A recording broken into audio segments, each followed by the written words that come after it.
स्वागत है आपका बी न्यूज नेशन में। मैं हूं आबिद हुसैन शेख। राउडी शीटर्स पर पुलिस की कड़ी नजर। बीजापुर महानगर पालिका चुनाव नजदीक आते ही पुलिस की ओर से जिले में रहे सभी राउडी शीटर्स पर कड़ी नजर रखी गई है।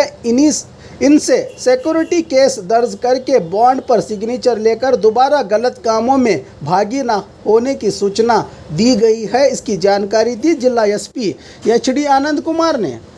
ಈಗ ಮುಂಬರುವ ವಿಜಯಪುರ ನಗರ ಕಾರ್ಪೊರೇಷನ್ ಎಲೆಕ್ಷನ್ ವಿಚಾರವಾಗಿ ತಾವು ಪ್ರಶ್ನೆ ಹಾಕ್ತಾ ಇದ್ದೀರಿ।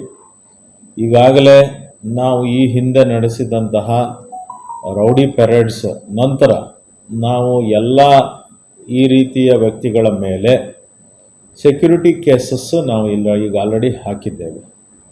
ಆ ಸೆಕ್ಯೂರಿಟಿ ಕೇಸಸ್ಗಳನ್ನು ಹಾಕಿ ಅವರನ್ನು ಬೌಂಡ್ ಓವರ್ ಕೂಡ ಮಾಡಿದ್ದೀವಿ। ಅವರಿಗೆ ಇಷ್ಟು ಮೊತ್ತದ ಒಂದು ಬಾಂಡ್ ತೆಗೆದುಕೊಂಡು ನಾವು ಆ ಬಾಂಡ್ ಮೇಲೆ ಅವ್ರನ್ನ ರಿಲೀಸ್ ಮಾಡಿದ್ದೇವೆ।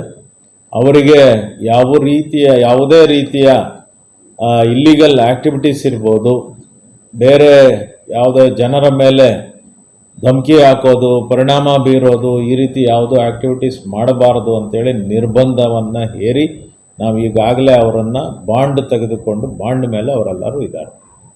ಇನ್ನು ಮುಂದೆಯೂ ಸಹ ಅವರೇನಾದರೂ ಆ ರೀತಿ ಆ್ಯಕ್ಟಿವಿಟೀಸಲ್ಲಿ ಇನ್ವಾಲ್ವ್ ಆಗುವಂಥದ್ದು ಕಂಡು ಬಂದರೆ ಅತ್ಯಂತ ಕಠಿಣ ಕ್ರಮವನ್ನು ಅವ್ರ ಮೇಲೆ ನಾವು ತೆಗೆದುಕೊಳ್ಳೋದಕ್ಕೆ ತಯಾರಿದ್ದೇವೆ ಮತ್ತು ವಿಜಯಪುರ ಜಿಲ್ಲಾ ಪೊಲೀಸ್ ಆ ರೀತಿಯ ಯಾವುದೇ ಆ್ಯಕ್ಟಿವಿಟೀಸನ್ನು ತಡೆಯೋದಕ್ಕೆ ಅತ್ಯಂತ ಸಮರ್ಥವಾಗಿದೆ। ನಾವು ಕಂಟ್ರೋಲ್ ಮಾಡ್ತೀವಿ। और खबरों के लिए देखते रहिए बी न्यूज नेशन।